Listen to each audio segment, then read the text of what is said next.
Hi അസ്സലാമു അലൈക്കും. ഇന്നൊരു സ്പൈസി ദോശയുടെ റെസിപ്പി ആയിട്ടാണ് വന്നിട്ടുള്ളത്. അതിനായിട്ട് ജാറിലേക്ക് പറ്റൽമുളക് 5 എണ്ണം, ചെറിയുള്ളി 8 എണ്ണം, വെളുത്തുള്ളി 5 എണ്ണം, ഒരു ചെറിയ തക്കാളി, 1/2 ടീസ്പൂൺ ചെറിയ ജീരകം, കുറച്ച് ഉപ്പ്, 1 സ്പൂൺ മുളക് പൊടി. അത് എരിവിനനുസരിച്ച് ആവശ്യത്തിന് ഉപയോഗിച്ചാൽ മതി.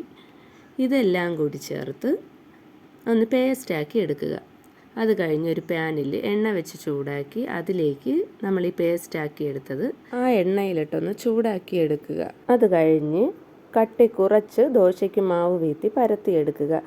അതിലേക്ക് നമ്മൾ ചൂടാക്കി വെച്ചിരിക്കുന്ന ഈ മിക്സ് ചേർത്ത് അതിൻ്റെ മുകളിൽ സ്പ്രെഡ് ചെയ്ത് വെക്കുക. അത് കഴിഞ്ഞ് ദോശ നല്ലതുപോലെ മൊരിയുമ്പോൾ ഒന്ന് മടക്കി അതെടുക്കുക. മിക്സ് കുറച്ച് ചേർത്ത് വേണം സ്പ്രെഡ് ചെയ്യാൻ. കൂടിപ്പോയാൽ ചിലപ്പോൾ എരിവും കൂടുതലായിരിക്കാം. അടുത്ത ദോശ വെന്ത് വരുന്ന ടൈമിൽ നമുക്കൊരു ചെറിയ ചട്നി ഉണ്ടാക്കാം. ഇതിൻ്റെ കൂടെ സൈഡ് ഡിഷായിട്ട് കഴിക്കാൻ വളരെ ടേസ്റ്റിയാണ്.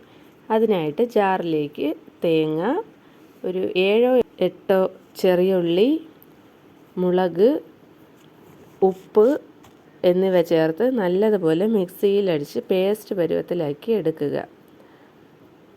ഇത് നല്ലൊരു ചട്നിയാണ് ദോശയ്ക്ക്. ആ ടൈമിലേക്ക് നമുക്ക് അടുത്ത ദോശയും മൊരിഞ്ഞു വന്നിട്ടുണ്ട്. ആ ദോശയും നമുക്കെടുത്ത് ഈ ചട്നിയായിട്ട് കഴിച്ചാൽ നല്ല ടേസ്റ്റായിരിക്കും. എല്ലാവരും ഇത് ട്രൈ ചെയ്ത് നോക്കുക. ഇതിൻ്റെ ഫീഡ്ബാക്സും കമൻറ്റിലൂടെ അയക്കാൻ മറക്കരുത്.